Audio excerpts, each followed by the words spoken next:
नमस्कार मित्रों, मेरे स्पिरिचुअल कनेक्ट पर आप सभी लोगों का हार्दिक अभिनंदन है। मित्रों, मैं आप लोगों से जो भक्तमाल की कथा सुना रही थी, तो उसमें भक्तमाल की कथा में श्री नरहरियानंद जी संत हैं, इनके बारे में बता रही हूँ मित्रों। और उससे पूर्व एक अनुरोध, यदि आप लोगों ने हमारे स्पिरिचुअल कनेक्ट को सब्सक्राइब न किया हो तो निश्चित ही इसको सब्सक्राइब कीजिए मित्रों, और इसको ज़्यादा से ज़्यादा लोगों तक शेयर कीजिए, जिससे सबका भला हो, सबको भक्ति की प्राप्ति हो, सब लोग सुखी और संपन्न बने मित्रों। तो चलिए हम लोग शुरू करते हैं संत श्री नरहरियानंद जी के बारे में। एक बार वर्षा की झड़ी लग जाने से, घर में ईंधन के लिए सूखी लकड़ी न होने से श्री ठाकुर जी के लिए भोग बनने एवं संत सेवा में बाधा देकर श्री नरहरियानंद जी ने समीप के श्री दुर्गा जी के मंदिर को ही उजाड़ना शुरू कर दिया। तब श्री दुर्गा जी ने प्रकट होकर भक्त से कहा कि मेरे मंदिर को न उजाड़ें, मैं प्रतिदिन आपके यहाँ सूखी लकड़ी का एक बड़ा बोझ रख खाया करूँगी। उसी दिन से श्री दुर्गा जी श्री नरहरियानंद जी के यहाँ लकड़ी पहुँचाने लगी। यह देखकर आश्रम के पड़ोस में रहने वाले एक व्यक्ति को भी इच्छा हुई कि मैं भी इसी प्रकार से दुर्गा जी से लकड़ियाँ लूँ। वह भी श्री नरहरियानंद जी की तरह भवानी जी का मंदिर उजाड़ने लगा।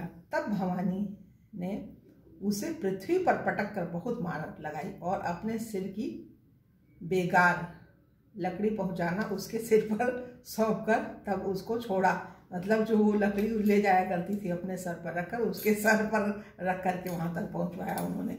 जैसे श्री जड़ भरत जी तथा श्री लंक भक्त जी के सब प्रसंग में भक्त की भक्ति के तेज से श्री कालिका जी तप्त हो गई थी, उसी प्रकार श्री नरहरियानंद जी के भक्ति तेज से तप्त होकर देवी ने कर दिया।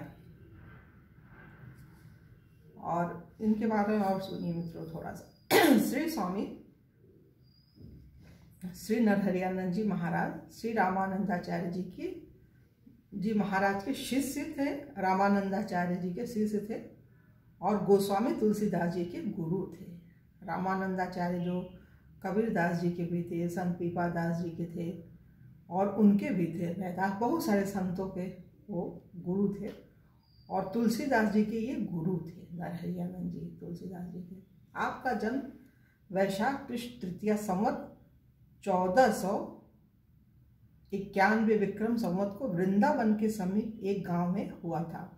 आपकी माता अंबिका देवी पतिपरायण सद्गृहिणी और पिता महेश्वर मिश्र भगवती विंध्यवासिनी के परम भक्त थे। भगवती के ही कृपा प्रसाद से आपको श्री नरहरियानंद जैसे पुत्र की प्राप्ति हुई। बालक नरहरि जब 3 वर्ष के हुए तब इनकी माता की मृत्यु हो गई थी। श्री महेश्वर जी ने बड़े धैर्य से उनका अंत्येष्टि संस्कार किया तथा यथा समय आपका यज्ञोपवीत संस्कार हुआ और भगवती विंध्यवासिनी के आदेश से ही महेश्वर जी ने बालक नरहरि को अन्य विद्यार्थियों के साथ श्री रामानंदाचार्य जी के पास काशी भेज दिया और स्वयं तप करने बद्रिकाश्रम चले गए। काशी पहुंचकर नरहरि ने पहले स्वामी जी के प्रधान शिष्य श्री अनंतानंद जी का दर्शन किया और दीक्षा के लिए प्रार्थना की। उसी समय श्री स्वामी जी ने अपना दिव्य शंख बजाया, जिसे सुनते ही नरहरि की समाधि लग गई।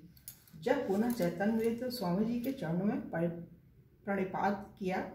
श्री स्वामी जी ने अनंतानंद जी से कहा कि बालक की दिव्य दीक्षा हो चुकी है, अब इसे 5 संस्कारों से संस्कृत कर वैष्णवी दीक्षा प्रदान करो, उपासना रहस्य का बोध कराओ। श्री अनंतानंद जी ने नरहरि को सविधि श्री राम मंत्र का उपदेश दिया और उनका नरहरियानंद नाम रख दिया। उन्होंने आपको अपने पास रखकर समस्त वेद शास्त्र पुराणादिकों का निगूढ़ तत्व समझाकर भगवत भजन में आपकी रुचि देखकर पंचगंगा घाट पर श्री गंगा जी के किनारे एकांत एक कोठरी दे दी। श्री गुरुदेव भगवान ने आपको कृपा प्रसाद रूप में एक शालिग्राम की शिला भी दी, जिसे आप विजय राघव भगवान कहते थे और उनकी सेवा पूजा करते थे। श्री नरहरियानंद जी महाराज भगवत भक्ति का प्रचार प्रसार करने के लिए तीर्थाटन करते रहते थे। आपने चित्रकूट, श्री जगन्नाथपुरी, गढ़खला, प्रयाग आदि अनेक स्थानों पर चातुर्मास व्रत किए और भगवत भक्ति का प्रचार किया। एक बार आप तीर्थराज प्रयाग में अलोपी बाग स्थित श्री अलोपी देवी मंदिर में चातुर्मास व्रत कर रहे थे। वहां आप भक्तों के अनुरोध पर श्री वाल्मीकि रामायण, श्रीमद् वाल्मीकि रामायण, वाल्मीकि जो संत वाल्मीकि जी हैं उनकी रचना है वाल्मीकि रामायण, और श्रीमद् भागवत की कथा कहते समय भगवान श्री राम एवं श्री कृष्ण का गुणगान करते उनकी सात्विक भक्ति से प्रभावित होकर स्वयं भगवती अलोपी देवी भी सात्विक भावापन्न हो गई और उन्होंने गांव के मुखिया को स्वप्न में आदेश दिया कि अब मैं वैष्णवी हो गई हूँ, अतः अब मेरे स्थान पर पशु बलि नहीं दी जाएगी। यदि कोई मेरे कथन के विरुद्ध मध्य मांस से मुझे संतुष्ट करना चाहेगा तो उसका सर्वनाश हो जाएगा। तब से वहाँ सात्विक पूजा होती है। हम गए हैं मित्रों अलोपी बाग मंदिर में, इलाहाबाद में जो है। श्री नरहरियानंद जी की मुख्य साधना स्थली चित्रकूट रही। वहाँ आप नित्य श्री कामतानाथ जी की परिक्रमा करते थे। कहते हैं कि वहाँ आपको भगवान श्री सीताराम जी, अत्रि, अनसुईया, श्री दत्तात्रेय जी और श्री कामतानाथ जी के दिव्य दर्शन भी हुए थे। यहीं पर भगवान शिव ने आपको श्री रामचरितमानस का रहस्य बोध कराया और बालक राम बोला को इसका उपदेश देने का आदेश दिया था। राम बोला बालक वही तुलसीदास जी हैं। वही राम बोला आगे चलकर गोस्वामी तुलसीदास जी के नाम से विश्वविख्यात हुए। आपके श्री अनंत अमृत एवं श्री नाम प्रताप नामक दो रचनाएं प्रसिद्ध हैं। श्री अनंत त्वामृत और श्री नाम प्रताप, ये दो उनकी बहुत प्रसिद्ध रचनाएं हैं श्री नरहरियानंद जी की मित्रों। तो यहाँ पर इनकी महिमा तो क्या पूरी होगी, पूरा चलता ही रहेगा, लेकिन ये भक्तमाल की जो कथा है इसमें इतना ही दिया हुआ है ये। तो इसको मित्रों यहीं पे वीडियो को विराम दे रहे हैं और कल की वीडियो में श्री पद्मनाभ जी के बारे में बताएंगे। ये भी एक अद्भुत संत हैं। तो तब तक ले जय हिंद, जय भारत। ओम शांति, ओम शांति, ओम शांति।